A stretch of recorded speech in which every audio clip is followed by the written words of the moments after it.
எங்களுடைய கூட்டணி கட்சியா இருந்தாலும் சரி எங்களோட அரவணைச்சு எல்லாருமே வேலை செஞ்சுக்கிட்டு இருந்தோம் அப்படின்றத நான் இங்கு குறிப்பிட்டு கூற விரும்புகிறேன். அப்பெல்லாம் ஒருத்தரையும் ஆளை காணும், துண்டை காணும், துணியை காணும் ஓடினவங்களாம் இன்னைக்கு வந்து தேர்தல் வந்தது மேடை போட்டு வாய்க்கு வந்தெல்லாம் பேசிட்டு இருக்கிறாங்க. எல்லாரும் கேட்கும்போது நமக்கு எரிச்சல் வருது. ஏன்னா இவ்வளவு சின்னத்தனமா போறாங்கன்னு தோணுது. நம்மளெல்லாம் முட்டாள நினைச்சிட்டு பேசிட்டு இருக்கிறாங்க. வெறும் பஞ்சு டைலாக் மட்டும் இயக்குனர் எழுதி கொடுத்தத அப்படியே வச்சுக்கிட்டு பஞ்சு டைலாக் மட்டும் பேசிட்டு இருக்கிறவங்க இருக்காங்க. அதுல அர்த்தமே கிடையாது, சொல்றதுலயும் அர்த்தம் கிடையாது. நம்ம என்னைக்கோ அறிவிச்ச வாக்குறுதியை செயல்படுத்தப்பட முடியாத வாக்குறுதி இன்னைக்கு சொல்றாங்க. அவங்க சொன்ன வாக்குறுதி சொல்றாங்கன்னு அவங்களுக்கே தெரியாது, புது கட்சிக்காரங்க யாருக்குமே தெரியாது. ஆனா நம்ம அப்படி அல்ல. நம்ம விவரம் தெரிஞ்சவங்க, அரசியல் தெரிஞ்சவர்கள், அரசு நிர்வாகம் தெரிஞ்சவர்கள், எதை செய்ய முடியும், எதை செய்ய முடியாது, எது மத்திய அரசு ஒத்துழைப்பு இருந்தாதான் செய்ய முடியும், எது ஒன்றிய அரசு நமக்கு ஒத்துழைக்கலாம் செய்ய முடியாது என்பதெல்லாம் அறிந்தவர்கள். அதற்கேற்றாற் போல நம்முடைய முதலமைச்சர் அவர்கள் வாக்குறுதியில 4 வாக்குறுதி நம்ம நிறைவேற்றியிருக்கோம். நம்ம ஊர்ல எடுத்துக்கோங்க, தண்ணி தட்டுப்பாடுன்றது இருக்குதா? ஒரு காலத்துல 3 நாளைக்கு ஒருக்கா இருந்தது. இப்ப நிறைய இடங்களை தினமும் தண்ணி வசதி பண்ணிருக்கு. சில இடங்கள்ல ஒரு நாள் விட்டு ஒரு நாள் தண்ணி வருது. புறநகர் ஃபுல்லா பாத்தீங்கன்னா ரேஸ்புரம்லாம் போனீங்கன்னா வண்டி வச்சு தள்ளிக்கிற ஒரு தனி ஒரு காட்சியை நம்ம பார்க்கலாம். ஒரு வண்டி அல்ல 4 குடம், அதுவும் பெண்கள் தான் தள்ளிட்டு போவாங்க. இன்னைக்கு அவங்களாம் அப்படி இல்லை, வீட்டு வாசல்ல தண்ணி கிடைக்கும். ஆக நல்ல முறையில குடிநீர் வசதி செஞ்சிருக்கிறோம், அடிப்படை கட்டமைப்பு வசதி செஞ்சிருக்கோம். பூங்காவா இருந்தாலும், மகளிர் பூங்காவா இருந்தாலும், இல்ல அறிவுசார் மையங்களா இருந்தாலும், லைப்ரரி 210 டிரான்ஸ்பார்மர்கள் அமைச்சிருக்கோம். தூத்துக்குடி தொகுதியில மட்டும் எங்கெல்லாம் குறைந்த அந்த மின் அழுத்தம் இருந்தது அங்கெல்லாம் சரி செய்யப்பட்டிருக்கு. 13 புதிய ஆஸ்பத்திரி கொண்டு வந்திருக்கும்.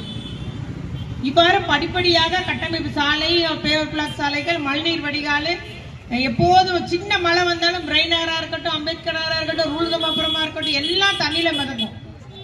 போன வருஷம் முந்தின வருஷம் அந்த நிலைமை இல்லை. 3 வார்டு மட்டும் சரி பண்ண வேண்டி இருக்குது. நமக்கு புறநகர்ல உள்ள 3 வார்டு 15, 16, 17, 18 4 வார்டு அந்த பகுதியில மட்டும்தான் சரி செய்ய பண்ண வேண்டியிருக்கு. மற்ற எல்லா இடங்களும் சரி செஞ்சாச்சு. அந்த இடத்தையுமே இப்போ பாதாள சாக்கடை வேலைகள் நடைபெற்று முடிஞ்சிருச்சுன்னா அவங்களுக்கும் ஒரு அந்த சின்ன மலைக்கும் அந்த மழை நீர் கட்டக்கூடிய அந்த ஒரு பிரச்சனைக்கு தீர்வு ஏற்பட்டுவிடும். அதுபோல அடுத்தது நமக்கு அடுத்த பிரச்சனை என்னது? டிராபிக். அதையும் நம்ம வருங்காலத்தை சரி செய்ய பண்ண வேண்டும் என்று எல்லாம் நம்ம திட்டங்கள் வச்சிருக்கோம். இவ்வாறு நம்முடைய சொன்னதை செய்யக்கூடிய மக்களோடு மக்களாக இருந்து மக்கள் பிரச்சனையும் நம்முடைய பிரச்சனையாக இருந்து செய்யக்கூடியவர்கள் தான் எங்களுடைய கூட்டணி கட்சியினர் என்பதை நான் இங்கு கூறிக்கொள்ள விரும்புகிறேன். இன்னொரு புதுசா ஒருத்தவங்க வந்து பேசிட்டு இருக்கிறாங்க. அதுலலாம் வந்து பாத்தீங்கன்னா தனி மனித ஒழுக்கமே இல்லை. அண்ணாச்சி சொன்னாங்க, அவங்க பேசியது தனி மனித ஒழுக்கத்துக்கு ஒரு மரியாதை இல்லாத அளவுக்கு அதுல போற ரசிகர்கள் பேசும்போது நமக்கு ரொம்ப அருவருப்பா இருக்காங்க. உண்மை என்னடா இப்படி பேசுறாங்க? நமக்குன்னு ஒரு கல்ச்சர் இருக்குது, நமக்குன்னு ஒரு கலாச்சாரம்.